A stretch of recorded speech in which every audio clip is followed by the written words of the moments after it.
All right, good morning, everybody. Hey, folks, my name's Chris Doughton. I'm a Chief Innovation Officer at NDI, and it's my real pleasure to welcome you here today.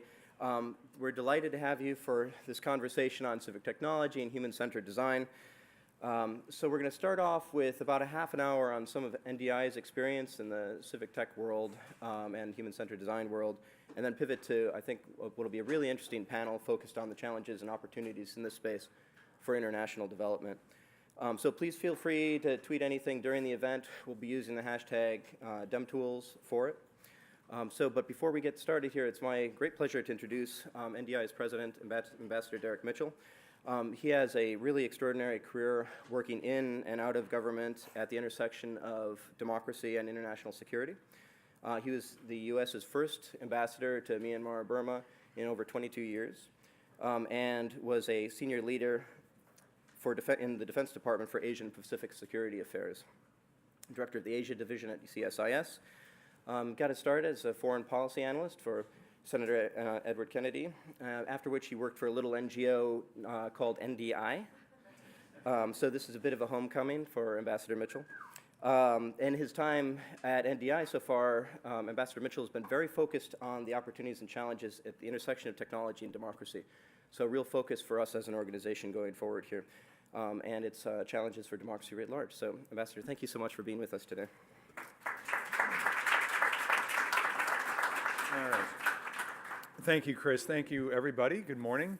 I am really impressed by this room. I don't know if you've been to NDI. We have, decent digs, but boy, this is remarkable.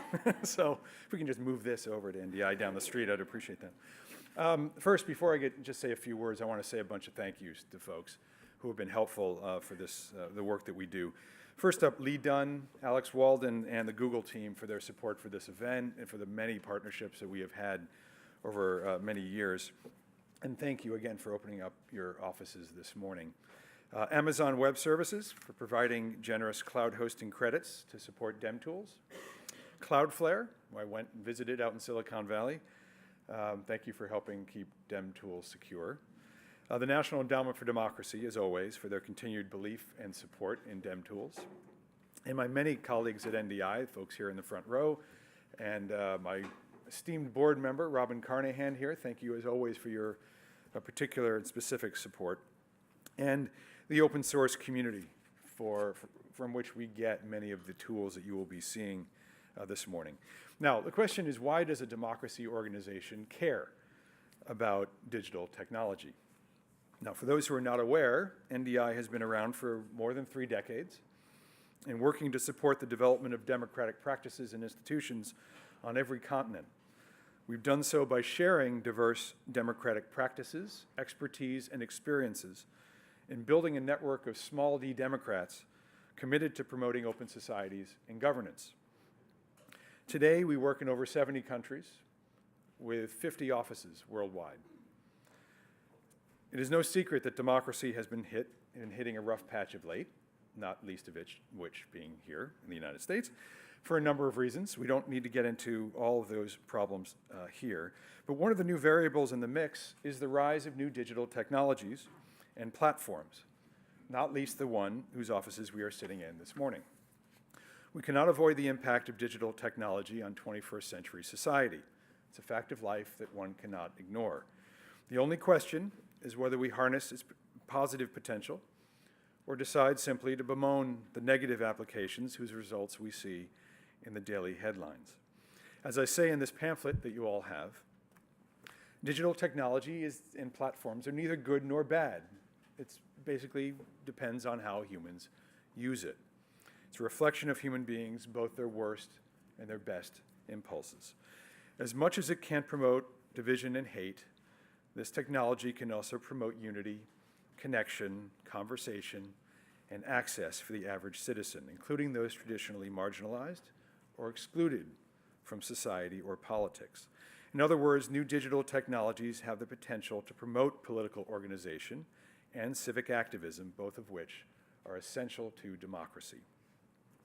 Those practices, in addition to institutional development, are what NDI has traditionally focused on and seeks to promote further through DemTools. And consistent with the way NDI does things, These tools have not simply been cooked up here by NDI in Washington. They have been the product of engagement with the open source tech community and a network of creative local civic technologists from around the world. The DemTools program seeks to harness the creativity and experience of people everywhere and then share best practices with our partners working to strengthen democratic institutions and processes in their individual countries. It is critical in developing these DemTools that they can be adapted broadly to address the practical needs of those on the ground, that they be demand-driven and simple enough for general application. That can be a challenge, but it is one required for success. So, we want to showcase for you this morning what we've been doing in this sphere to date and receive your feedback and your input and potential partnership going forward. And that's because we hope this is just the beginning. We want to continue to work with companies like Google, among others in Silicon Valley, to, quote, design for democracy, as we call it. We also intend to continue to work with our growing network of technologists here and abroad who are committed to open government and democratic society to develop new tools that promote open governance and civic participation. So again, thank you all very much for showing up this morning and for your continued support. And now I think we're going to see a video. We're going to hear from voices of our partners in the field who are using these products. Hope you enjoy this. I hope you enjoy the rest of the morning. And again, thank you very much for listening. Now, turn to the video. For more than 3 decades, the National Democratic Institute has worked to build the institutions and develop the tools that help democracy to grow worldwide. One of those new tools must be digital technology. With over half the world now linked to the internet, these digital tools can work to support or can work to disrupt democracy. We've heard much about democracy being undermined by digital platforms. Authoritarians, kleptocrats, and extremists have used these technologies to hack opponents, to spread disinformation, and to spread hate. Fortunately, these technologies can also be used to empower citizens who are fighting back to build more just, open, and democratic societies. NDI has developed DemTools as one part of the answer, working with established open source software to adopt powerful tools that can help groups gather and analyze data, fight corruption, organize and advocate, and effectively communicate with citizens where they are online. Human-centered design helps us build a deep empathy for the people who use our applications. We conduct a lot of research to understand the needs of the people, and based on that information, we start to prioritize different ideas as a working prototype for our partners to test. Many of these organizations have limited time and lack the technical and financial resources to develop and maintain technology tools on their own. So we work with them hand in hand to create the right tool for their context.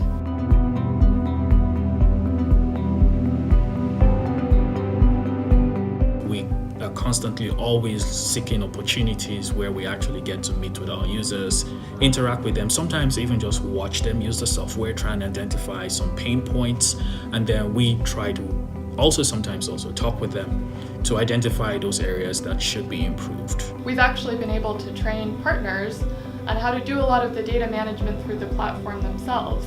So they can actually build their own checklists, they can set up their own participant lists, they can create all of the structures for managing that observation data. When we started in 2011, I wouldn't have dreamt that the time is going to come when this software will be used by over 1,000 data clerks with over 100,000 observers in the field, collecting over 1 million data points.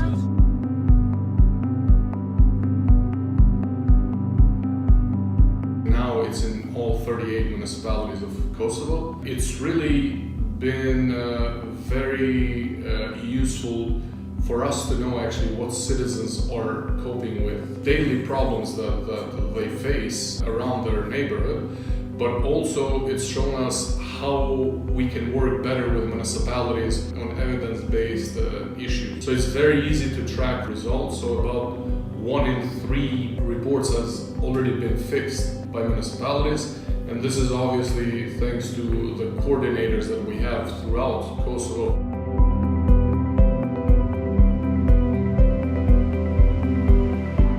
HumanCentered Human-centered design here has led us to understand that not all communities in the country participate politically the same way, or have even the same interests and academic background. So this led us to meet their participants where they are, from their academic interests to topics and schedules. For the Guatemala team, it has been a great opportunity of innovation that allowed us to look beyond the traditional ways of doing debate workshops and manuals. Youth like to be engaged and use their methods so that they can access their own time.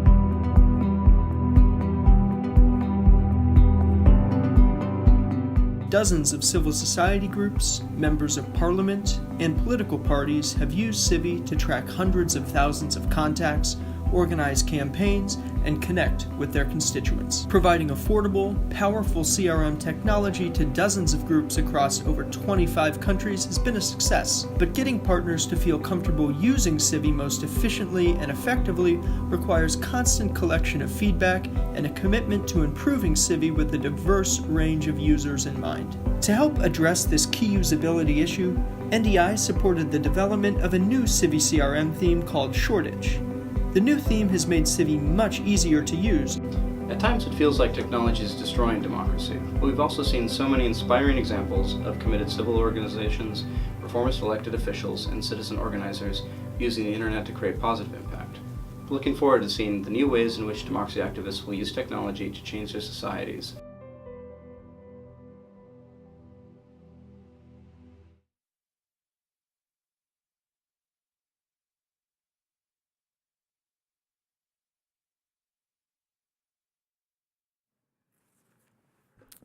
Good morning. My name is Marty Colburn. I'm the NDI's Chief Technology Officer. I spent most of my career in the private sector. And when I came to NDI, I soon learned that the world of the NGOs and how we operate is significantly different from the private sector. So in the world of NDI, and we have folks from IRI with us, we work in a grant and a sub-grant world, and what that means is that we have to be responsible for these grants to our donors. In many cases, that means predictability of the outcomes before we even start a project or an initiative. And that's challenging when you think about the technology side. So technology traditionally had been built using what was called a waterfall methodology, and what that means is a set of predefined, almost contractual arrangements to building technology. It means you had to know the outcome before you actually started to build. You had to solicit requirements. If the requirements changed, very difficult to pivot or adjust when you actually build technology. So what we've done at NDI is we've really moved to an agile development process, and this is something that I employed for many years in the private sector. And that allowed us to really start to build out technology. Before we put a significant amount of investment or funds into it, we worked with our clients, our users out in the field to make sure the technology was purpose-built for them. That tailor fit, that human-centered design is very critical to being successful when you actually build technology. What comes out of that, and Noble had mentioned it in the video, not so much a prototype, but you end up with a minimally viable product, a product that you can then start to morph and change based on the needs of your customers. So if they gave you a requirement on the front end and said that they wanted the button to be green, and they really wanted it to be red, you have the ability to adjust that without a significant amount of investment in the technology. So that process is how we've actually built DemTools and how we've built much of our technology over the last couple of years at NDI. And I'll give you one example, and it really comes out of some work that Ann-Mei Chang did. And there's a couple kind of very good books, if you will, on how these technologies go to market. If you think from kind of Crossing the Chasm all the way to Lean Impact, Crossing the Chasm was a book written by Jeffrey Moore, and it really talked about how you build markets in Silicon Valley. You have to build a market to then be able to sell product and get adoption. So you have an innovation stage, and then you have an early adopter stage. And once you've made that early adopter stage and start to build out that product, you now have a market that you can actually sell to. Lean Startup and Lean Impact talk about how you actually take those products to market with that minimally viable product that was coined by Eric Ries back in 2011. It became almost a playbook or a guideline on how you built and took product to market. So we follow a lot of that same process. We think that if we can build the products out, we can make them impactful for our customers, and that's what we look for, making them impactful. And then, we have a portfolio management strategy on the way we actually manage these things. So when we think about this grant, sub-grant, dollar in, dollar out, we still have to plan for the long haul and the impact of these technologies and how they fit into that world. So we have this buy, hold, sell mentality. There are certain technologies that we're going to invest in that we think should play out. You'll see some of those today. You'll see our Apollo technology that we built out with the elections team. Richard Klein's here. He was really kind of a leader of that, along with Jared Ford several years ago. And we've now had several releases of that. It's a very mature technology at this point. We have our Civi CRM that Evan Summers mentioned, which is a constituent relationship management system. And then in addition, we have some new products that we've brought to the market, and those are DemGames. We're finding that gaming is a way to really engage communities, engage audiences. We find that the demographic in many of the countries we work in is getting younger. We have a youth movement, and the gaming aspect really engages them at a very early age. So we find these technologies to be incredibly important to the way we go to market and do our mission at NDI as we promote democracy. So that, again, that portfolio management piece says that there are some products that you have to shed. So we've introduced products in the past. We've introduced data visualization products, a product called Issues. And these products didn't succeed. We weren't able to get them to market. We weren't able to get adoption. So the last thing you want to do is continue to maintain, support, and build out that technology when it's not going to be impactful for your customers. So we make periodic decisions. We meet on a weekly basis and a monthly and then a quarterly business review to make sure that our budgets are aligned and that we know that these are impactful. And if they're not, we actually make a disciplined decision to go ahead and shed those products. So the rest of the day really will be talking about those products. Chris Doughton's going to introduce some of those in a little bit more detail. And then you're actually going to see some of the gaming technology live. Priyal is going to go ahead and walk you through that. Enjoy the rest of the day, and we're happy to have you here. As Derek mentioned, we have a couple vendors that we spend a lot of time with. We couldn't do this without the help of these folks. Amazon, we are completely 100% in the cloud. All of our technology, including our voice system, is out in the cloud. So we've moved all of our technology there. Cloudflare has been an early partner of us, looking at protecting us on the security front. And Google has been a wonderful partner on several fronts. We're a big Google shop, G Suite, and in addition, things like Outline VPN that we provide to our customers all come as a result of the relationship we have with Google. And Derek mentioned D4D, our Design for Democracy coalition.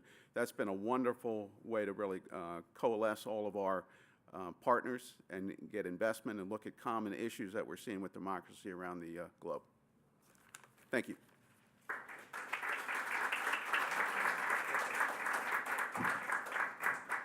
Hey, folks. Thanks very much. So we're here to talk a little bit specifically about some of the tools and about our process in getting there. I don't need to tell this room how the internet has changed the world or about the level of adoption we've reached, increased by about 9% in the last year alone. So we're seeing extraordinary growth in the audiences that we're working with online. And so that's why we're here today. We feel like you cannot be an effective democracy and human rights support organization unless you're helping people work with the tools that they need to be able to connect with an increasingly online world. We see how it's transformed the business sector, the political world here in the United States, and a lot of other places. And regrettably, some of the other people who are doing this really well are a lot of the really bad guys. So while they were set on their heels through some of the tech-empowered citizen movements of the Arab Spring or other places, the empire definitely has struck back. And so whether it's like nation-state funded, mass-scale hacking efforts, whether it's ongoing extremist recruitment or massive amounts of disinformation, hate speech that are just flooding our world and toxifying our politics, there's been an awful lot that makes a lot of our civic and political partners out there feel like they're really coasting into a headwind here. And at the same time, they're a little bit concerned that they may not be using the most up-to-date communication and data management technologies out there. So this is sort of part of the problem that we've been trying to work with them on. So let's take an example. NDI has worked from the beginning with political parties to help them be more effective in their organizing and in their outreach. So voter targeting, really important way to manage scarce resources. But how do you do that if you don't have a database to manage the voter file in a given country? So we've worked on this for quite some time. NDI has been in the technology business for a while. Chris Spence, former Chief Technology Officer, I think wrote this report. We've had a technology and information communication and technologies team since 1999. Now, in those early days, everything was kind of bespoke. You'd work in a given country context with like a member of parliament who wanted a constituent casework management system, or to manage a major election, to develop something at the time for that particular space, and then it would be discarded at the end. A lot of reinvention of wheels and all of that, and it wasn't really very effective. The products wouldn't necessarily be of very high quality, and most of them ended up being abandoned or not being sustainable after the program would come to an end. So in a lot of places, there's corporate players out there where there's commercial offerings, and this is almost always the right approach. If there's a commercial offering that's affordable and accessible for our partners, that's usually the way that we'll push people. But in a lot of the places we work, it's a bit of a dead market. It's a bit of a black hole for these offerings, and they simply don't exist. Or they're not available in the right languages, or they're too expensive. So unless you're a well-heeled oligarch or an incumbent government, you may not be able to get access to these sorts of technologies. So we work a lot with the open source community, big fan of open source, and it's great. But it turns out that free software isn't exactly free. And so we sometimes talk about the puppy problem. A free puppy is lovely, but if you don't care for it and feed it, you're not going to like the results after a period of time. And if you're a human rights organization in Zimbabwe, you probably didn't get into that business as a backdoor to be a Linux systems administrator. So how do we help manage some of that cloud scaling and the ability to host these sorts of things with people? So DemTools has been part of our answer for 5 years now here at NDI. And as Marty and Derek mentioned, there's been a lot of successes. There's been a lot of things that we've learned along the way as we've gone through this process. So we've been able to help hundreds of partner organizations as we've done this work, but there's still a lot yet to be done. Now, as Marty mentioned, a lot of this means that we've had some failures along the way. We have to change and adapt to the needs of people on the field. Anybody who was here for the last time I gave one of these presentations, a lot of these tools we worked with are dead now. And we think that's a really good thing. We have to be able to learn, scrap things, and then move along as we develop this sort of stuff. So human-centered design has really been central to this whole approach. And so that's really the focus of our conversation here today. Learning what works on the field, what actually happens for our partners, has been fundamental to designing some of this next round of tools. So I'm going to talk a little bit about how we've been working with open source communities to help them adapt for low or no bandwidth environments, for helping work with marginalized communities. If you're a well-intentioned Silicon Valley nerd building out open source tools, you may not be working with the needs of a women's political empowerment in Tunisia in mind. And how to think about people living with disabilities and using technology. So with Civi, Marty and Evan have mentioned this a little bit, focused a lot on usability, working with the amazing open source community around the Civi core team. Civi's been great. As Evan mentioned, hundreds of thousands of contacts under management, a couple hundred organizations that have used it at some point in the past couple of years with NDI programs. But again, our political partners are not necessarily technologists, and CRM is hard. So really focused on trying to make it easier to use and manage. We worked some time ago to integrate SMS messaging technology into Civi CRM. Text was and remains a super important way of engaging with mass audiences in the developing world, but text costs money. And so we wanted to go where people are today, which is often on social media platforms.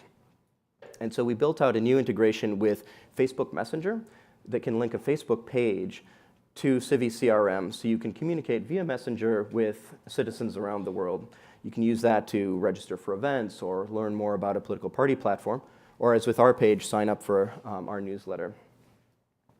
Apollo, the data management system built in conjunction with the elections team, has been a great success.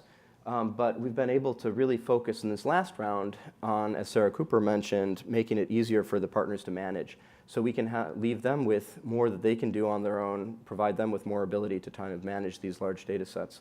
And our developers, Tim Akimbo, who you saw in the video, rebuilt the whole thing soup to nuts with a much more powerful database engine to scale much more effectively.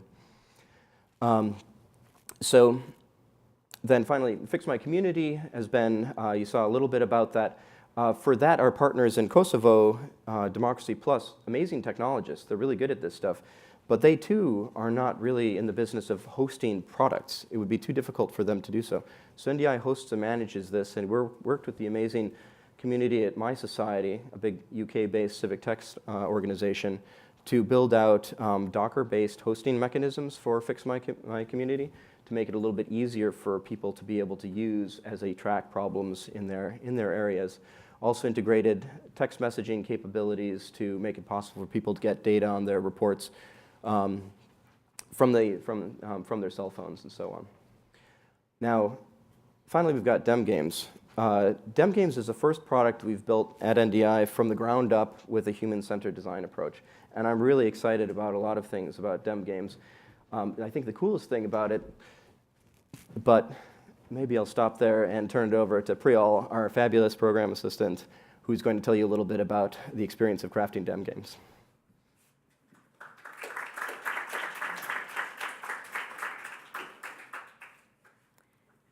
Thanks, Chris. We want to build an engaging, impactful learning experience for the youth who participate in NDI programs. This is where DemGames, our interactive learning platform, comes into play. It all started with us realizing that we had to find a better way to engage with youth on their terms. In April last year, we gathered our citizen participation team and our Latin America and Caribbean team to engage in a 3-day design sprint to figure out how exactly we could reinforce the traditional learning methodologies that youth experience in NDI programs.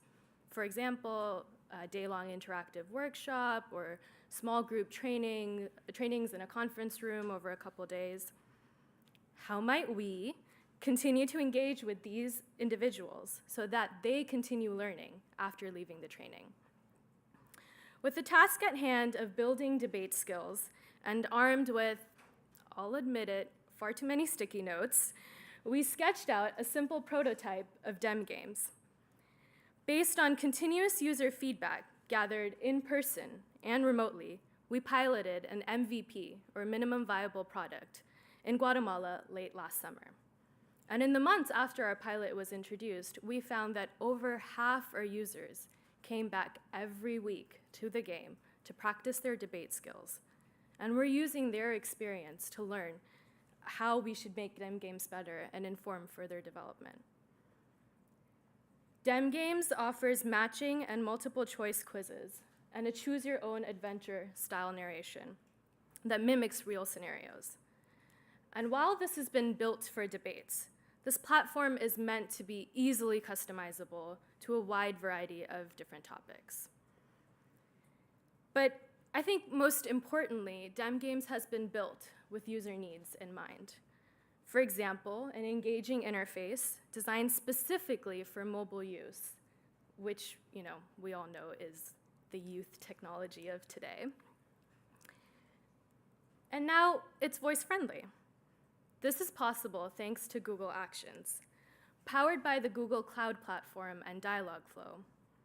We've been able to adapt DemGames to be accessible to those with low or no vision, low or no accessibility, and low literacy. It's simple. Anyone, anywhere, with a voice assistant, can build their civic skills. Just start by saying, "Hey Google, talk to debate trivia."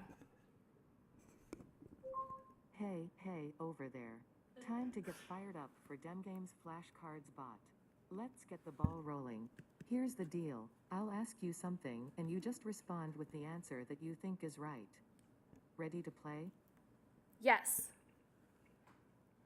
Let's start off with this one, a Greek word that means both experience and suffering. Pathos.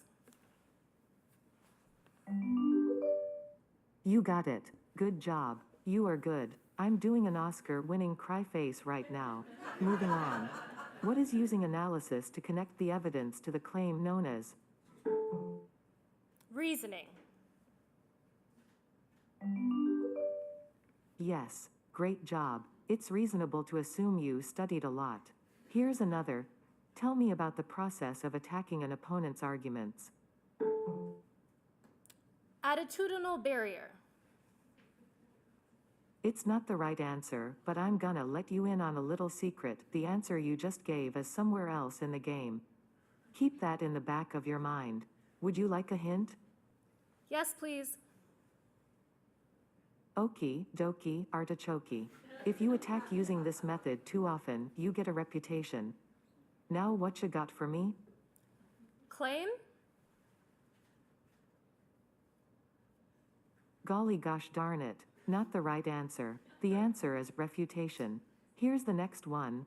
What is the Greek word for ethics or character and focuses on demonstrating the debater's trustworthiness, dependability, or preparedness? Ethos. You're clever. That's right. The Greeks debated a lot. And lastly, what do you call mindsets that would block certain policies or laws? Attitudinal barrier. You called it. Great job. What more can I say? You have obviously prepared for this. You've done it. You completed all the rounds of DemGames flashcards bot. You answered 4 out of 5 correctly. These games take practice. Do you want to push onwards to another set? No, thank you. This was a ton of fun. I hope you come back for more soon.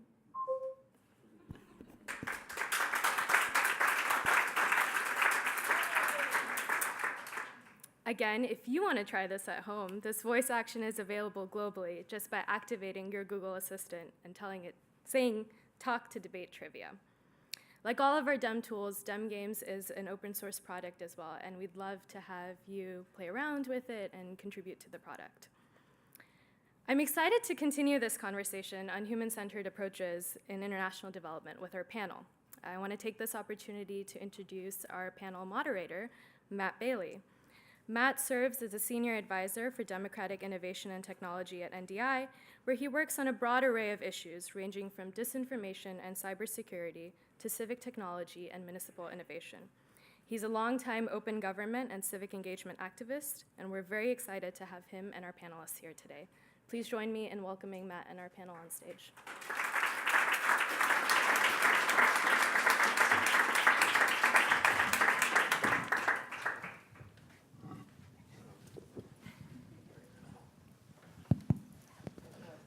And I think it looks like we have one too few mics, so we'll just have to pass it around. I think we'll make it work together. Hi, everybody. I'm Matt Bailey. My goal is to basically unleash this amazing panel on you. And so we'll do quick self-introductions, if that's okay for everybody. And I'll invite each of you just to talk about how you're thinking about human-centered design in your work. And in particular, I wanted to just very quickly frame our conversation today. It's easy at an event like this to take exciting possibilities and pose them as complete solutions. So human-centered design is, I think, something that many people in this room and certainly on this stage would agree holds tremendous potential, has shown some promising early results in the worlds of international development and democracy and governance. It's certainly not as widely adopted as it could be. But there's a lot of ways that it potentially falls short or breaks on grounds of inclusion, scale, capacity building, all of our favorite words. And so we want to use this discussion today to explore what we've seen work, but also in the spirit of some of the remarks earlier about failed products, ways that we've seen failures or like significant shortcomings, ways that human-centered design wasn't itself designed for the work that many of us in the room are doing. And therefore, places where we can all dive in collectively, not only to use these tools for what they're good for, but to expand, remix them with some of the other tools that we use to address these critical issues. So I think we can just go down the line. Alexis? Hi, Alexis Bunnell. I have the great privilege of being the Chief Innovation Officer at USAID, and today the purveyor of the pink power suit. I'm Adam Vivenson from the Center for Digital Acceleration at DAI. We're a USAID implementer based in Bethesda, operate around most parts of the world. My role specifically, has to do with human-centered design and innovation within our programs and sort of across regions. So, good to be here. I'm Georgia Bullen. I'm the executive director of Simply Secure. We are a nonprofit that our mission is to support practitioners working in human-centered design. So we do a lot of capacity building, mentoring, coaching. We particularly focus on privacy and security issues, transparency. We use an ethical framework for our human-centered design support practices. Hi, I'm Robin Carnahan. I'm on NDI's board. I am not a technologist, so if anybody else in the room falls in that category, stay calm. I currently run the state and local practice at a group called 18F, which is a group of government technologists, and formerly was Secretary of State in my home state of Missouri. So I understand all of this from the politician's point of view. Who has the money that you need to get this done? And I think in that spirit, I think there are a great number of non-technologists in the room, or even people whose day jobs have the word technologist somewhere in there, but might quietly feel that they don't know everything about technology, like myself. Georgia, would you mind just giving a very quick de-jargoning of human-centered design? Like, how do you broadly just think about it? Thankfully, Matt warned me before to do this, so I'm going to use some notes that I wrote. We usually talk about it as a process grounded in empathy, and it's about taking an approach where you understand people's experiences, needs, and values, set the foundation for improving the world they live in. What that actually looks like is things like interviews, workshops, focus groups. A lot of us, I think there's a lot of the conversation we have on a day-to-day basis is there's this interesting blur into sometimes like marketing practices, which I think is okay for us to talk about, right? There's a lot of similar words and similar terms and tools, but it's about talking to people and, where possible, actually letting them lead the process. And I didn't warn Adam, but Adam, would you mind just talking about, just in very simple terms, like what does that look like on a typical project that you and your team might be involved in? Like just basically, how do you structure it? What is, we heard the word sprint earlier. What is that, what's a sprint? Sure. So, I mean, just to answer the immediate question, a sprint is sort of a 2 to 3 week period during a much longer design and development process where you'd be focusing on some specific issues, some specific challenges that you want to get past with whatever community that you're working with, whatever challenge you're trying to solve. So, what does this look like in the context of an actual project? Most of my work is in Central America. As well as Afghanistan, and there are some similarities and some differences. It really just kind of depends on cultural context and location. But for DAI, a lot of what we do is just, as Georgia says, really focused on sort of stakeholder engagement, right? It's not just our users, but thinking more broadly about the institutions around that problem, whether that's local governments, whether it's local CSOs, whether it's national CSOs, thinking about all the players that we need to draw into that process so that we understand all sides of the issue, and as we move forward through a variety of development sprints of an actual tool, that by the time we get to the end of it, we have something that people understand, have used, have contributed to, feel some ownership of, and hopefully if they've been part of the process, they'll actually help to promote that more broadly. So that's kind of the approach that we take to it. As I mentioned, we do a lot of field surveying. We have a process called Frontier Insights that's essentially rapid field research within a specific demo and geo in a specific area where we want to understand how a population is using technology, how a population is communicating with other people, how communication is thinking about the kinds of issues that we're trying to solve, whether that's local governance issues, citizen engagement, or outside of the democracy and governance area. Of course, we do a lot of work in economic growth, things like that.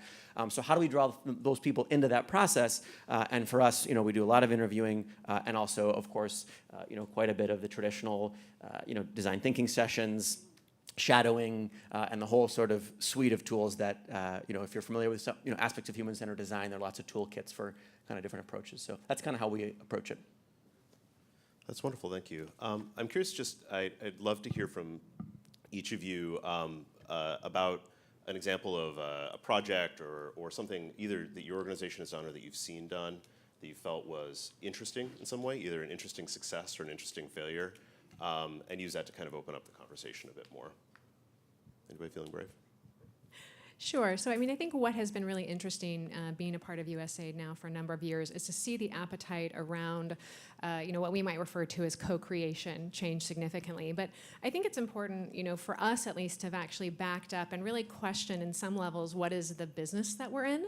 And I think what has been interesting, with our recent administrators' call for us to focus on the journey of self-reliance, if you think about that, that seems very logical, right? Our goal should be to ultimately get people off of aid. But that actually is a really interesting thing when you start to break down how do you have to work in order to do that. It actually takes a little bit away from the sectoralization, of aid and actually puts the person at the very center of it. And what becomes interesting about that to me is when you start talking about what is it to get someone off of aid, you start to recognize that at some point we really have to transition from having the concept of beneficiaries, right, to the concept of a customer. And more importantly, at some point, the customer has to start to determine what is it that they need, what is it that they want, and that has to, really usher in for us an interesting age of demand-driven development. And what I think has been, interesting to get to a practical example of that is that if you accept the fact that a customer has voice, right, has agency, has preference, it also means you have to start to listen to them.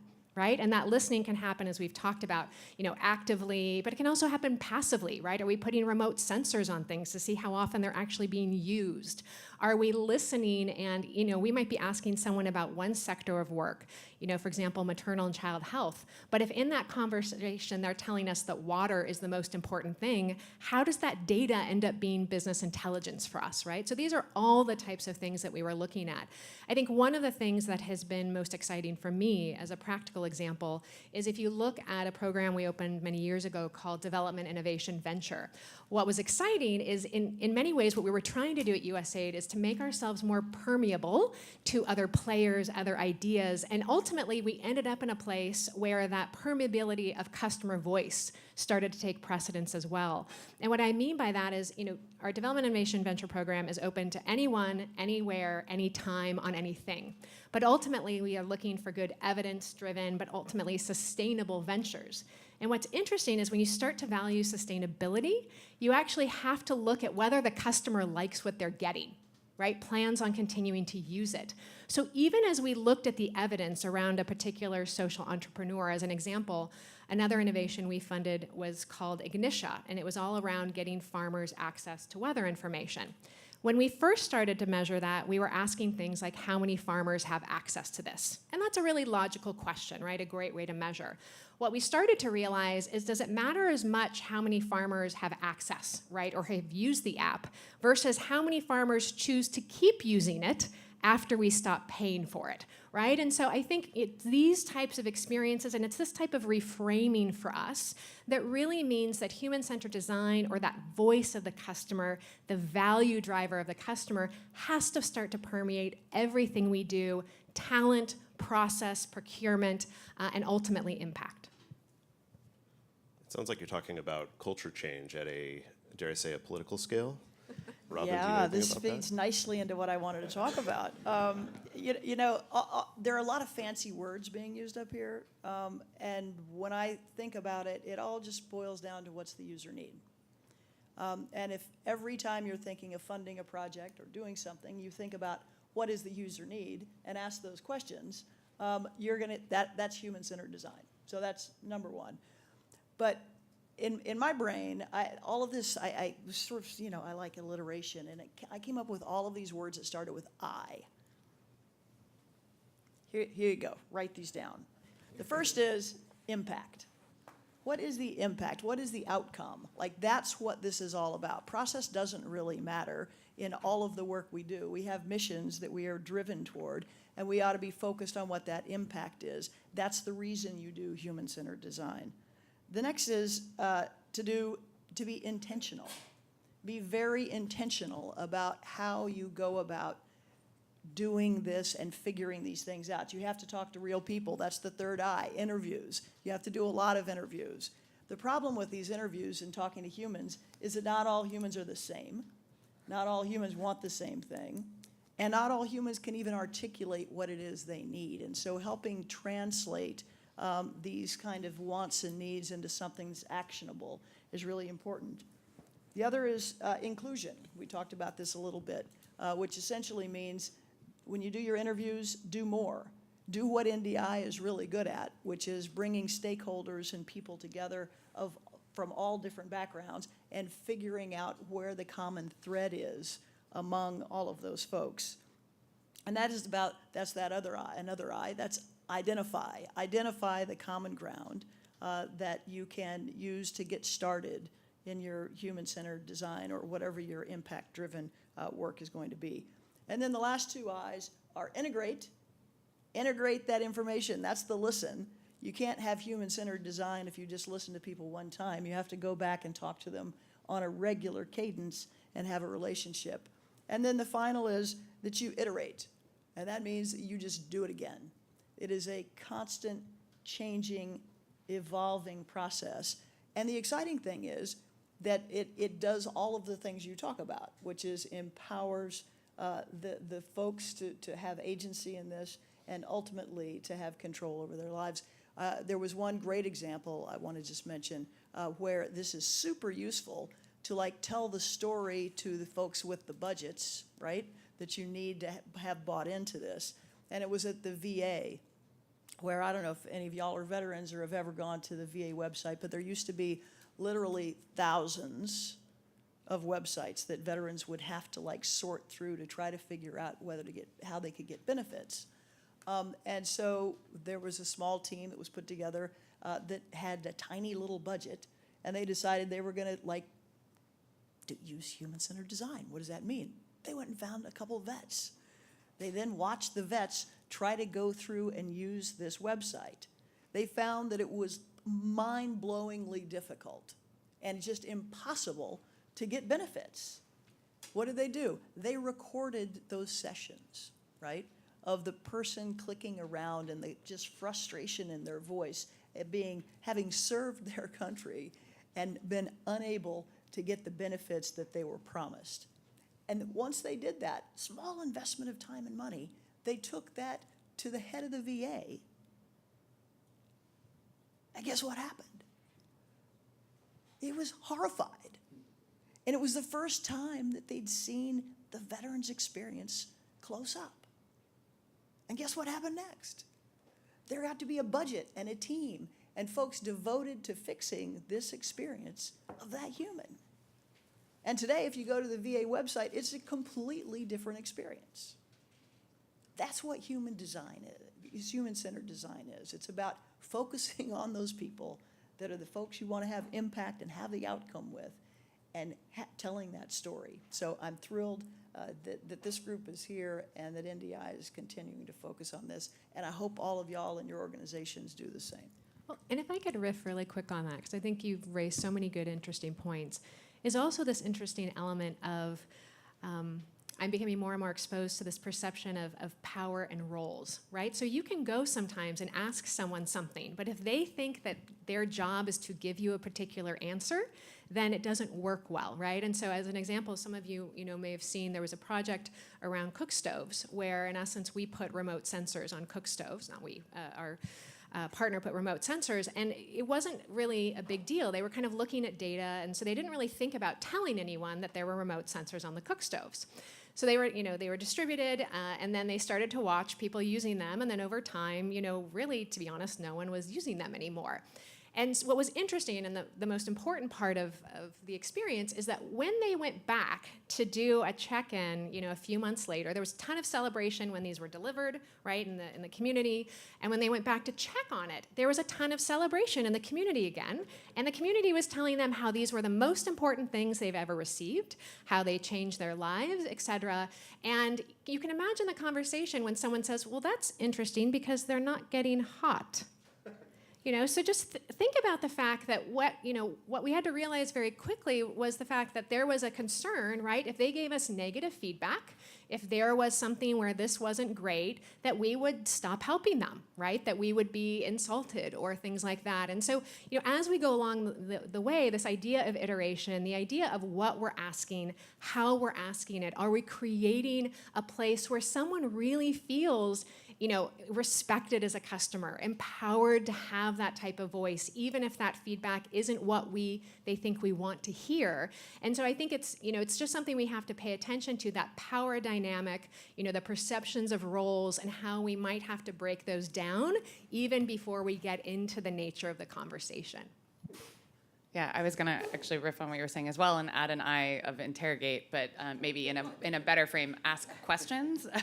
This is a story from not my current role, but a previous one. Another member of our team came back from a customer visit and said, I filed this issue. The background of this thing should be white. And I said, did you ask why? And what it was like a window, basically what would look like a browser tab to most of us now. This was data visualization software that I'm happy to talk about in a different context. But, and I was like, did you ask why? And she's like, no, I mean, they just said they wanted it to be white. And I said, well, you need to find out how they're using it and go and observe and ask more questions. So she went back and she did, and she was like, they're using it to give presentations. So what they actually want is control over what color to make it. Because they were making really fabulous slide decks, but the background color was purple, and so they'd show up to presentations, pull this up on the screen, which for us actually should have been a massive success, right? They're using our software to try and actually do really impactful things. But the way she recorded the feedback was make it white, right? And didn't spend the time to actually say, okay, what's going on here? How are they using it? What's going wrong in this process? And it's really, really important to just ask more questions, understand the context, and honestly, observe when you can, right? Go work with people directly and observe what they're doing. Just to follow up, I mean, actually thinking about something that Chris mentioned during the initial talk, that some of the initial DemTools, are no longer being used. And so, how do we evaluate that as an end to our process? And hopefully what the entire process has been is this sort of iterative learning process as we're drawing ourselves closer and closer to building empathy with the folks that we're trying to work with. And that does and doesn't happen depending on how you approach that process and lots of other factors, because we're in the democracy and governance factors, lots of kind of external factors that influence the work that we do. But just to zoom in on that for a second, the way that I like to approach my HCD work, and as we're strategizing around what we want to do when, is to think about it through the lens of risk. And I think a lot of times that helps to connect with, particularly with decision makers. So if I'm talking to a mayor or a minister and I'm saying to him, listen, we want to build this tool for you and help you solve this challenge. But we want to ask some more questions. We think you have great ideas. I love the screens you do for me. That looks fantastic. But we want to also talk to some citizens. We want to talk to some of the CSOs that work in this space, the civil society groups that work in this space, but especially want to kind of zoom in and do lots of interviews and discussions and design thinking work with the actual citizens that you're trying to help here. And so there was one instance in Guatemala last year. I was having this conversation, and the guy that I was talking to, his eyes just sort of grow and grow. He says, "What? You want to talk to people about this? That's ridiculous." In not so many words, but so you have to have this conversation where you say, okay, love the direction and we want to solve this problem. So we can just hire a developer and get to work right now. But let me tell you what the risks of taking that approach are.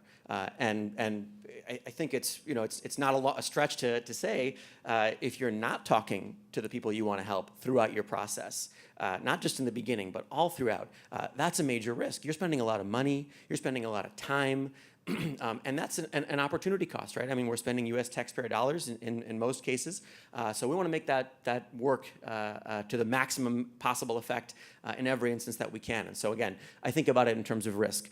And if we don't talk to citizens, what are the risks? If we don't bring all of our stakeholders together in a room to help them sit down and better define the problem together, what are the risks that are inherent to not doing that? So that in many cases I found has helped us to avoid some of the major potential failures that you could have. Does every tool end up being the next Facebook or the next Google? Of course not. But you have to sort of evaluate the success and failure of every tool on its own merits and its own context. So everybody's very excited. Can we talk about? I mean, there's a bunch of sort of verbs in here that we haven't explored here, like find a user. So in Robin's example, we just reach out, we find some vets. I mean, America is of course replete with veterans, and you can find them if you're a U.S. government agency who's custom built with a budget to find vets. What if you can't find a user? Where does this process break down in our work specifically, or where have you found that you have to double down your emphasis to make the process work. Georgia? An example I was going to talk about from Simply Secure's work is a project we did a few years ago where we actually interviewed low-income New Yorkers on privacy and surveillance issues, understanding sort of what their concerns are, how that relates to what technology they use, their sort of relationship with their context and their devices. And for that, and sort of to answer your question, we worked with a partner. So we worked with Blue Ridge Labs, which is part of Robin Hood Foundation in New York City. One of the things they've done is cultivate a group they call the Design Insight Group, where they actually they've built up a community group where they actually provide compensation to people who then participate in engaging with building tools that solve problems and look at things related to poverty issues in New York. And they've done that through like long-standing community work. So rather than us try and go in as unknown experts or outsiders in general, we were able to work with a partner who has a community relationship and who has already built up trust in that community, which I think is a really great way to find a user, is to work with partner groups. I also, depending on the tool and the situation or the groups that you're working with,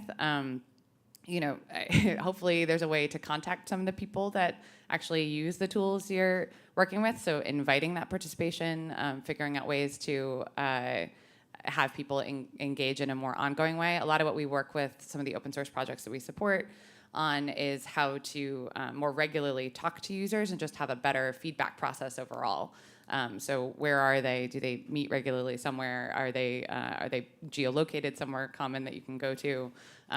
Can you also, in some cases, it's also just good to think about getting feedback from people who could be users. So starting somewhere, I would also say, is a worthwhile thing. Maybe don't just ask your friends, but maybe spark up a conversation in a coffee shop. And I think part of what I think is exciting is the ability to demystify this, right? And the way where all of my personal change came from in thinking about this maybe a bit differently was actually an argument with my husband, and luckily he survived it. But one night many years ago, I ordered something from Amazon, right? And it was supposed to be delivered at 8 p.m. And it wasn't, and I was livid, right? And I was just like, it was supposed to be there, and what I realized, of course, is they had set up they'd made me the most sophisticated customer on earth, right, with these incredible expectations and value sets. And my husband made the very ill choice of, as I was doing this rant, to look at me and say, well, imagine if all of your customers expected the same responsiveness and immediacy and feedback. And my reaction, as uber angry wife at the moment, was, I don't have customers. And of course he survived and we're good and that's fine. But what happened is the next day walking into the office, I was struck as I was walking in the building of how is it that I'm being trained to be the most sophisticated customer on earth, right? Where I expect you to want my feedback, to have a million ways of getting it. I expect you to be proactively thinking about exactly what I want at any given time and making my life as convenient as possible. And what is it about when I walk into this building, I shed and absolve myself of any of those expectations whatsoever. And it became a real moral conundrum for me. And so I think, in talking about this, part of what we have to do is just look at our own lives and say, well, how do I do this now, right? What is my customer experience? What is my expectation set? And what would it be, to bring that to someone else? And so as an example, I started off my career, ironically, 25 years ago as the third employee of the Internet Trade Association. So my job was to go around to places like American Express and be like, this thing, the internet, it's going to change how you do business, right? And luckily that worked out. But part of how I funded, my day job was I worked in a call center. And what's interesting right now is that we work with an organization called Geopol, where they have a call center, right, in different places where they're just literally calling out because we respect the customer, right, because we want to have customer voice. Oh my gosh, why don't we just do the same things that we experienced? Let's have a call center where we spend time talking to a beneficiary about what they want, what they need. In fact, let's treat them like a customer, right? And so I think what's important for us is, human-centered design is a practice that we have all, I think, are representing and instilling in our work. But at the end of the day, if we all also just said, what would my expectation be, right? What would my experience set be? And stop drawing these parallels that over there is so different, right? Their experience expectations are so different from what, mine might be, and just say, like, well, how would I solve this here? And it's amazing just how accessible I think many of those things are if we're willing to think about them as being equally relevant, in Africa as they are in Poughkeepsie. So 2 quick interjections. First, we have a couple of microphones. Yes? So I think we can just continue the pace of this conversation. I want to truly invite everybody in the audience also to contribute your experiences, your questions. If there's jargon that's been flying over your head that you'd like explained, just put your hand up and we'll find you at the microphone. Looks like there may be questions. Oh, of course, questions, yes. And I quickly wanted to just trouble the word customer and talk about capacity building. Maybe this is a political question or a culture change question in institutional scale, and then maybe we can use that as a segue into a question as well. So how are we tackling, maybe Adam, how are we tackling capacity building? It's not traditionally actually a part of human-centered design. It's much more about like finding your customer, building to their need. How are you thinking about that in your work? And then maybe we can. I guess I would push back on that a little bit. That it's not part of the process. When I either when I'm surveying or if I'm in a design thinking session, I think of that as a contact with someone who's there to give us some information, but we're also there to talk to them about some things that might matter to them, right? I mean, a lot of our Frontier Insights work does actually boil down to public opinion polling to some degree. And so to a degree, we're kind of raising the issue. We're saying, hey, what do you think about transparency in your community? Do you know how to get access to your budget data? What do you do when there's a pothole in your street? Who do you go and talk to about that? That's obviously not capacity building in the traditional sense of walking through someone through a long, complex technical process, but I certainly see education and the ability to raise issues and bring people into discussions as a key part of the process. As far as the kind of broader conflict between capacity building and human-centered design, someone would have to help me out with that because I honestly don't see, like I said, I don't see the division. I hope there's no division. It's like kind of our entire model. To build on that, like a lot of what we do, and I think DemTools speaks to this as well, is like build resources that people can fork and modify the work for their own purposes, right? So we have a knowledge base of tools and guides that come out of the work that we've done with partners. A lot of what we do, like one of our main projects is we support the Prototype Fund in Germany as we coach all the projects that come through there. And honestly, most of those sessions that we have coaching those projects are them saying, sorry, I don't have anything visual to show you. I haven't done any design work. I've just been really busy talking to people. And I was like, good, great, let's talk about that. What have they been saying? And we sit there and help them synthesize the conversations they've been having into needs and issues and things that they could figure out how to prioritize and go back and investigate more and ask questions. And that is capacity building for people who are working in the space who don't think they can do the user-focused work or the design-focused work. You all have these skill sets. If you have solved a problem, you can do this, right? You ask questions, dig in, maybe test an assumption, all of those things. So and something too that you said in particular is that sometimes asking the question actually wakes someone up to the fact that they deserve an answer, right? So you use the example of with their whether or not they have access to budget data. Did they actually know they were entitled to look for budget data, or that was something that was available to them? And so I think what's really exciting is when we see great human-centered design or kind of customer centricity, part of just asking the question can stimulate this idea of am I entitled to that? Do I have a right to that? Is that something I can have a relationship with? And oftentimes, when we see the most exciting thing, it's actually seeing someone come alive to realize that they can have a relationship with something that they may not have actually understood or realized before. Question up front.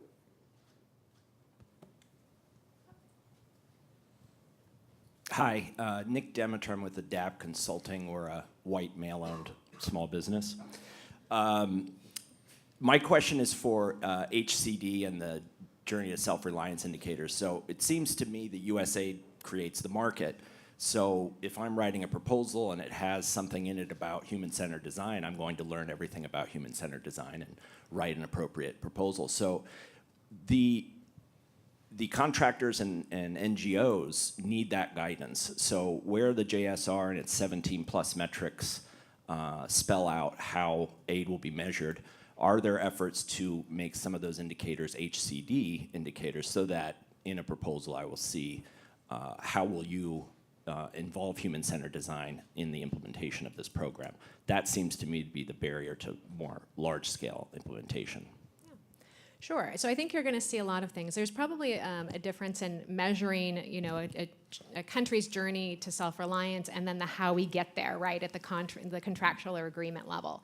So I think one of the things that we've been really excited about and that you should see more of, I don't know how many of you saw, we put out a new acquisitions and assistance strategy, and a huge amount that should be read into that. I mean, we literally marked, I think, 10% of the budget to specifically shift to co-creation, and that is we're talking billions of dollars, and that's a very different way of working, which is exactly reflective of what you're talking about. A lot of things you're going to start seeing are references, you know, to innovation design, co-creation, agile and adaptive appetites, better kind of subprime relationships as far as specialty partners that really, you know, are bringing that voice, customer beneficiary feedback loops. And so, you know, what I would say is that something may not always say human-centered design, but if you see those types of triggers, we're really asking you, right, to be bringing those elements in and to be helping us with that. I think additionally, one of the things I'm constantly struck by is that when someone already has a project with us, or whether that's a contract or an agreement, this idea that whatever was decided from the very first day is what exactly has to be executed. I can't tell you how joyous it is when someone comes, a year later and kind of says, hey, there's a different partner or a new technology or a more efficient way of getting to this impact. Now, is it always easy to navigate the bureaucracy, to make those changes? No, but that's part of what we're, trying to tackle, this idea of agility. But I think it's really important to understand that, it is our desire to be as impactful as possible, right? To get people on that journey. And there's a dependency, on groups like USA to be able to have honest conversations with our partners about what is the best way to get there. So if nothing else, even if the word HCD doesn't show up, if you feel in what you're seeing that you have more ability to bring us real business intelligence around how to get there and in what way, then I think we're making at least a little progress to the types of behavior change we're hoping to see across us. And if I can just add, I guess, Nick, the truth is, like, I wouldn't want to see in a bid them telling me to use human-centered design. I would want to see them telling me what the results, and in terms of the indicators, what change they want to see, and I would then say, okay, human-centered design is the method that I'm going to use to de-risk, to solve these challenges, and kind of iteratively, engage my stakeholders throughout. But I'd be interested. I mean, there have been some bids recently that have talked more about design and thinking more iteratively about solutions. So that's very exciting. So I'll share something with you that's going to seem like a super practical and wonky thing, but I think it's good symbolism. And that is, there's an amazing woman called Stephanie Fugate, who a few years ago was one of my favorite people and partners in crime, and she was really tackling OAA innovation, right? Or kind of what does procurement innovation look like? And what is so exciting to me, and this may not be very sexy for the rest of you, is that Stephanie actually voluntarily, had been running that for a while, and she actually just changed her role away from kind of running the procurements, right, being the guru of what a procurement would look like, to actually being responsible for education and capacity building of our larger CO contingent, right? Because she realized that, she has to be able to make sure that all of our, organization has the confidence, sees these flexibilities, values these things. And so to take herself almost a little bit from that doing to kind of almost that, let me help others gain this thing, help others understand what to look for with human-centered design, what agility looks like, I think is a great sign, that this intent to actually institutionalize this way of working is felt not only at the, at the larger USA level, but at this individual, how do I really bring about this change level? That's the best answer I've ever got. And she's awesome. Success. Yeah, I think we have another question over here. Hi, Megan Clohessy, German Marshall Fund. Thank you all for your presentation. I wanted to go back to the idea of capacity building. As we were discussing this, I could see the implications between possible cooperation between all of your organizations and the diplomatic sector, whether in the United States or abroad. So my question for the panel is, what opportunities exist to possibly enhance cooperation between the organizations and, diplomatic structures? Does that cooperation exist, and how should that cooperation look like? Thank you. I can't speak to the diplomatic structures, but I can speak to some of the models that we work with and that I've seen work really well. So I mentioned the Prototype Fund, who's one of our partners. The way they've structured it is they have a number of groups that are sort of set up to support their grantees, right? So we're on board, we're like ready and available. People can just ask for our time. So it's sort of set up as non-financial support in the structure of the collaboration. Which I think is really great. Another similar model that we also work with is the Usability Lab at the Open Technology Fund. So if those people aren't familiar with the Open Technology Fund, they're a nonprofit that a lot of their funding comes from Radio Free Asia, but they have some other funding streams as well. But they have set up, they have a couple different big funds, and then they have what they call these labs. And their labs are they're, again, people who are sort of pre-approved partners who can then support grantees. So people come to us and say, we have this problem, we want to do UX work, and human-centered design work, and we don't know how to approach it. So we help them scope it, and then we can partner with them on it, or they can pitch it themselves, or we can pitch separate projects. But there's like a dedicated fund to support sort of need-finding, problem-solving in with a usability lens. So those are two that we really like, and I'd love to see more things like that. In the last one I'll add, and then I'll hand off, is Mozilla also offers, it's called the Mozilla Open Source Support Program. And so that's they do a lot of support for open source libraries. So if you are, also I did not know that NDI supports CiviCRM, and so that's great. I wish more organizations did that. Please contribute to open source tools and support them and share that love. That is, free software is not free. It takes investment and time, and it'd be great to see more of that. And Mozilla does that as well through this program, MOS. So you could say, if there's a tool that you really want to work with, you could go to Mozilla, pitch some work you want to do on a library for that tool or some piece of it or usability, and they'll help fund that as long as it is sort of in line with their general open internet, healthy internet guidelines. So I think there's a lot of interesting opportunities like that. I can't speak to the diplomatic sector, but maybe others can. I would just say so much of diplomacy is about consensus building, and this is a process that's all about starting at the bottom, bottom-up decision making. So we're not just making decisions up here where from 30,000 feet. It's empirical, and it's what kind of information, data, and interactions are you going to gather into your bag before you make the decision, whether that's a diplomatic accord or building a mobile app. You're making all kinds of decisions throughout that process. So hopefully what human-centered design provides for the diplomatic community, for example, is this opportunity. So some specific methodologies around how do we actually get folks together in ways that are going to allow them to share their perspectives, to listen to each other, and to reach a consensus, whether that's a problem definition or a solution design or prototyping, all the way down the process. So there are lots of ways to build it in. I think it's mainly a question of who are your stakeholders and who needs to be involved at what phase, right? Robin, at the risk of putting you a little bit on the spot, I think we've seen sort of government in various different pockets sort of waking up to these principles, the jargon, wiring it into funding opportunities or ways to work in an ethical way in unfunded ways. Could you talk about really anything that comes to mind in that frame? I mean, I think the diplomatic corps and state haven't been a hotbed of that to date, to my knowledge. How would we come at this? How would we start that conversation? Yeah, no, I sit here and think that this is such a solved problem when it comes to the commercial world, right? Because they've got to have a product that people actually want in order to sell it. And in government or in the diplomatic corps, it's sort of a different thing. And it's been much easier, I think, for the smart people and the bosses or the elected people or the appointed people to sit around in a room and think that they actually know best, right? And just make decisions and set priorities. And so they don't have to have that same demand, sort of response to market demand.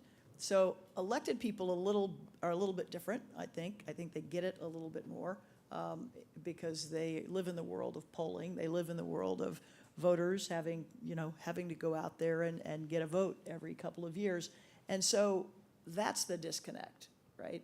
So I think that you have a lot of elected officials who get that this is really important in this aspect of the world that they live in, but aren't exposed to it enough in the rest of how government should respond to humans and voters as customers, and that's a big cultural shift. The only way I think you really can successfully do it is to begin. All of these things in the abstract just kind of sound swell, but it only really comes to life if you can tell a story with it, and that's where I think it can be so incredibly effective to show that you can talk to real people, they can have good ideas, you can implement something effectively that really then boosts the impact that we all have collectively decided to push forward. So I'm in the just get started phase, and one of my mantras in life is demos, not memos, and that if you can show somebody something, I'm from Missouri too, so the show me thing. But like if you can show folks something, it makes all the difference. So I think to build on the demos, not memos, which I'm absolutely going to take and use from this day forward. I think that one of the asks might be from someone like AID when we're thinking about talking to partners. It's really interesting if you think about the fact that a lot of our partners really are at that in the ground moment to get this type of feedback, right? To get this information flow, and it's critical that you help turn that from data into business intelligence, but that also you look for proactive ways of helping connect, our own technical experts with that. So for example, I was not actually a pro-innovation person. I had spent a long time becoming a technical expert, and I spent a long time earning my stripes in that and being right, and understanding what best practice was. And it wasn't until having the opportunity to actually be connected, with that customer, to hear from them, to have to confront that, that really peeled it back for me. And I would say a lot of, implementers, it's like, well, we owe USAID a report 6 months from now, and then another financial report, and then maybe we'll give them a pretty, jazz hands, fact sheet at the end. Like you're selling yourself short, you're selling our customers short, right? If you don't make customer voice come alive, then we're all missing, the progress we could be making. And there's one parallel I want to draw specifically, and that is that, a word that hasn't come up at all today is the idea of evidence, right? Customer voice, opinion, insights, that is a form of evidence, right? And if we, not just USAID, but if our industry is confronted with that evidence, we are going to need to respond to it, right? And so I think it's really important to understand that those types of insights, subjective, opinions, preferences, feelings are just as valuable in evidence as, how many people participated, in this aspect of a randomized controlled trial, on the effectiveness of something. And so I really would, drive us to connect the idea of the logic and the power of evidence with the concept, of human-centered design, of customer voice, and those types of things. I think we have time for just one more question, and we have one right here. I'm Rachel Carrillo. I'm a writer and from the international development and NGO side of things, and also have always fallen to some kind of problem with my own tech tools from a human-centered design perspective, and even with some Google products today. So if anyone wants to help me afterward, I'd be really, really appreciative. But it's a follow-up on what Alexis and Robin were just speaking about. Just for clarification, when you're building apps alongside your partners and you're looking for their feedback, do you really have that communication loop through that app, or is it one way? Like you're going to upload a report. Maybe something like the Blue Ridge Labs group did up in New York, or it's something in Missouri with the state groups. but with your partners in the field, or even your staff, like how are you actually creating a conversation through those tools so that there's, well, exactly that, a conversation on how to improve rather than it be one way? Thank you. Oh, so it really varies by the context and how we design the overall process. But the goal of it, I think, as Alexis is saying, is to gather that evidence that we need at each of those decision points to make good decisions. And the advantage to this process is that we walk in knowing that it's iterative, meaning that we don't have to get everything right every time we make a decision, but every time we do, we're going to come back then again, do some more user testing, gather our feedback from what our people are telling us, and that might be just some notes from one of our techs who would go and test a certain prototype. It might be videos of the actual screen of the tool so we can see where people are clicking and if things are working or if they aren't. And it's 100 different types. It might be just me talking with some of our users over WhatsApp or Facebook Messenger. Right, exactly. So it's easier than ever, and this is also part of this broader story that Chris was telling about technology in the spaces that we work. Is as technology is becoming cheaper, the handsets themselves, $15 to $20 for a handset in Western Highlands of Guatemala. The mobile companies are building their cell networks further and further out into more areas. They want to get people using data that's profitable for them. So you have these access to folks that you wouldn't have had access to, and I can be sitting in Bethesda, having a WhatsApp chat with a guy in the rural municipality in Guatemala, getting feedback on what's working, what's not, and the same day I'm tasking my software developer with making updates and changes, and then a couple days later we're running tests again to get a sense of what the problem is or isn't. But just for 1 second before I pass it, if I want to take one step back, part of what we do is build apps, but human-centered design as a methodology hopefully isn't just leading us toward the coolest and best way to build an app. Hopefully it's leading us to that sort of broad, comprehensive solution that does include kind of the actor mapping and the engagement of all the different institutions and kind of getting on the same page together. It's really more about that process and actually gathering folks together, having those conversations, practicing the solution. Because the solution isn't just the tool, it's the processes that surround the tool as well. So trying to build all of that into it, as well as capacity building, as well as institutional engagement. If you're doing it right, the app or the tool that you do or don't build is a support to that broader process. So just to... Yeah, I was just going to add, you might find that technology is not the answer. And I would actually say many times you should be okay to feel comfortable saying, hey, we shouldn't build this, right? Or technology is not right here. Because one thing I did want to add, and I would be remiss to not, just because of Simply Secure's general focus and mission, is we're talking a lot about evidence and data and sensors, and in a lot of these information, we're talking about people's personal contact information. We haven't talked a lot about privacy, thinking about security of that data, thinking about if you really need it and how best to collect it. And I think that's something that technology is getting to all the corners of the world, and we need to think about our responsibility in furthering that, and if it's right in the context. So, and if you can, are there risks to your users for participating in this, for using technology and things like that? So I would also say to take a step back and be like, how do we collect evidence in a way that protects the privacy of the communities we're working with, that represents them appropriately? Ask those questions and think critically about, do I need this data, or is there another way to measure or talk about the impact of what I'm looking at? We talk a lot about reducing risk, reducing potential harm with high-risk users by not recording video or working more on paper.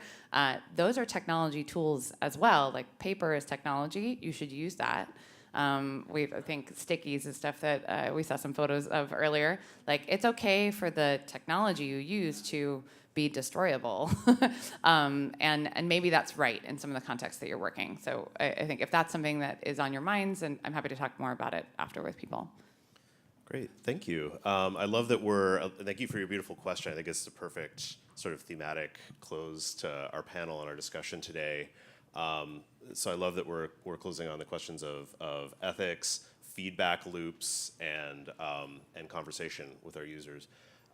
Before I hand off to sort of close the event, back to Chris briefly, I just wanted to say, NDI certainly, and I don't think anybody around the world has solved these big questions about how we actually do human-centered design when we choose not to do it, when we choose to use other tools that are in our broader toolkit. in international development, democracy and governance, in closing spaces or in places where our users are particularly vulnerable. So we're hoping, the reason we had this panel today, aside from showing off DemTools 3 and wishing it happy birthday, was really to hope to inject even more energy into this conversation and urgency into this conversation for our broader community. And so we just welcome that and everyone here, your participation in that conversation going forward, while we figure out how to make this the most useful and inclusive praxis that we can all use. So before I hand it over, before we thank our panelists, I do want to recognize one other birthday that we have on stage. Adam. Happy birthday. Happy birthday to Adam. Are we doing it? Happy birthday to Adam. Happy birthday to you. Okay. So with that, I'd like to thank our panelists. Thank you so much for sharing your energy and your expertise today. Let's give them all a round of applause.